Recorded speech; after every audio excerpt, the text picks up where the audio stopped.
तो ट्रंप के दावे पर जया, सरकार के सूत्रों से भी अब इस वक्त बड़ी खबर आ रही है कि बातचीत में व्यापार का कोई जिक्र नहीं था। 9 मई को जेडी वेंस ने पीएम मोदी से बातचीत की थी। तो जेडी वेंस आपको बता दें अमेरिका के उपराष्ट्रपति हैं। 9 मई को प्रधानमंत्री मोदी से उन्होंने बात की थी। 8 और 10 मई को मार्को रूबियो जो कि अमेरिका के विदेश मंत्री हैं, उन्होंने भारत के विदेश मंत्री एस जयशंकर से बात की और यहां पर डोनाल्ड ट्रंप ने कहा कि मैंने भारत और पाकिस्तान से व्यापार रोकने की बात की थी, जिसके बाद जो है ये सीज फायर हुआ है। तो यहां पर डोनाल्ड ट्रंप ने जो कहा उस बात में जो सूत्रों के हवाले से खबर निकल कर आ रही है, जो सरकार के सूत्र हैं, उसमें बातचीत में व्यापार का कोई जिक्र नहीं था, ये बात निकल कर आ रही है। इसलिए आपको सुनवाते हैं उन्होंने क्या कुछ कहा है। Let you know that the leadership of India and Pakistan was unwavering, powerful, but unwavering in both cases, and having these. They really were, from the standpoint of having the strength and the wisdom and fortitude to fully know and to understand the gravity of the situation. And we helped a lot. And we helped also with trade. I said, come on, we're going to do a lot of trade with you guys. Let's stop it. Let's stop it.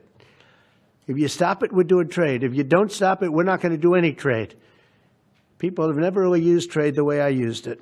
That I can tell you. And all of a sudden they said, I think we're going to stop. Deepak sir, आपने Donald Trump को सुना, बड़ा दिलचस्प किरदार हो गए हैं Donald Trump Bharat और पाकिस्तान के बीच में। क्या लगता है श्रेय लेने की कोशिश थी?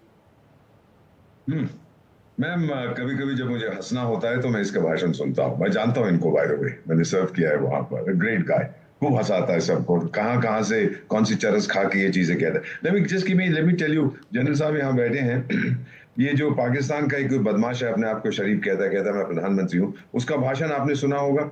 वो क्या कहता है वो तो आपके शानदार चैनल ने बता दिया। हमारी ट्रेनिंग होती है क्यों कहता है। मैम, उसने धन्यवाद किया सारी दुनिया का, चंद्रमा का भी, समुद्र का भी, सूरज का, सबका धन्यवाद करता गया।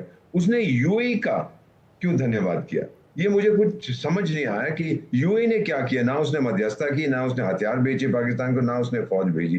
फिर बाद में जब रहीम यार खान एयरबेस को उड़ाया था हमने, तब मुझे समझ आया वो रहीम यार खान एयरबेस को बनाने के पैसे शेख जायद ने दिए थे, जो फाउंडर थे यूएई के। तो वो पाकिस्तान के पास पैसे थे नहीं, उन्होंने दिए। उसका नाम भी शेख जायद इंटरनेशनल एयरपोर्ट है, उसका रनवे हमने उड़ा दिया था। तब मुझे समझ आया, उनसे कह रहा था कि भाई टाइगर थोड़े और पैसे दे दो, उसको हम रिपेयर करेंगे। दूसरी चीज मैम, जो आपने जिक्र किया डोनाल्ड ट्रंप का, कोई सुनता नहीं है इसकी बात। अब कहने दो उसको करना है, क्योंकि सब जगह हार गया है। उसकी विदेश नीति में एक भी सक्सेस नहीं है। तो वो चाहता है कि दुनिया को बताऊं। कल को कोई 3 देशों में जहां मैं विशेष सलाहकार हूं, एक गिनी बिसाऊ है, उसके 10,000 की उसकी फौज है, 2,000 की पड़ोसी की फौज है, आपस में कुछ हो जाए, डोनाल्ड ट्रंप साहब पहुंच जाएंगे, ये हो जाएगा, वो हो जाएगा। क्या बात है भाई टाइगर, अपने घर बैठ, तेरी वहां समस्या बहुत है, तेरी जो पॉपुलैरिटी है वो नीचे गिर रही है, तेरे रेटिंग्स जो हैं वो गिर रहे हैं, वहां पे कुछ करिए। विदेश नीति को छोड़ दे। तुझे तो पता भी नहीं 1000 साल से चल रहा है जंग भारत और पाकिस्तान की भी। यार 270 साल तो आपके देश की उम्र है अमेरिका की। ये क्या, तो बिल्कुल दीपक जी, ये बड़ा ही हैरानी भरा ये बयान हम सबने देखा, जिस तरह से डोनाल्ड ट्रंप के द्वारा कहा गया कि कश्मीर का मुद्दा 1000 साल पुराना है। मेजर जनरल जगतबीर सिंह जी, यहाँ पर जैसा कि दीपक जी भी कह रहे हैं, कहीं ना कहीं अपनी छवि को सुधारने की डोनाल्ड ट्रंप के एक ये जो बयानबाजी हो रही है, क्योंकि जब वो पाकिस्तान का जिक्र करते हैं तो पाकिस्तान और भारत को एक समान कैसे वो खड़ा कर दे रहे होते हैं, जबकि उनको पाकिस्तान को सीधा तौर पर आतंकवाद जिस तरह से फैलाया जा रहा है, आतंकवाद का दोषी मानते हुए कड़ी फटकार उस अंदाज में लगानी चाहिए। तो सबसे पहले आप जो पाकिस्तान और यूएस के रिलेशनशिप को भी देखना चाहिए। यूएस ने पाकिस्तान को आर्म किया था जब सोवियट्स ने अफगानिस्तान के अंदर आए थे, तो उस समय टेररिज्म के लिए, to fight against the Soviet intrusion, Pakistan had been armed. Many years later, कई साल बाद, जो ग्लोबल वॉर अगेंस्ट टेररिज्म 9/11 के बाद हुआ था, उस समय भी पाकिस्तान ने कहा था they will be a partner with US. पर क्या हुआ उस समय, आपने देखा कि पाकिस्तान ने बिट्रे किया था यूएस को उस समय, क्योंकि ओसामा बिन लादेन बिल्कुल जो सबसे वांटेड टेररिस्ट था उस समय, कहाँ मिला? एबटाबाद में, जो पाकिस्तान के एक मिलिट्री बेस के बिल्कुल नजदीक है। तो ये सबको मालूम है।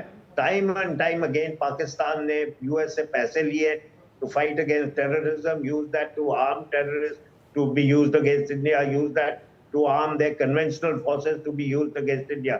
So Pakistan has taken advantage of the fact of their, geostrategic location. Pakistan has always taken advantage of the fact of their, close relations with China. So this is always there. And we will have to face with that all the time. That is there. पर जो हमारे प्रधानमंत्री ने बिल्कुल साफ कह दिया और हर समय साफ कहते कि सबसे पहले जो बातचीत होगी पाकिस्तान के साथ वो सिर्फ दो मुद्दों पे होगी। एक तो टेररिज्म के बारे में होगी, एक तो पाकिस्तान ऑक्युपाइड जम्मू कश्मीर के बारे में होगी।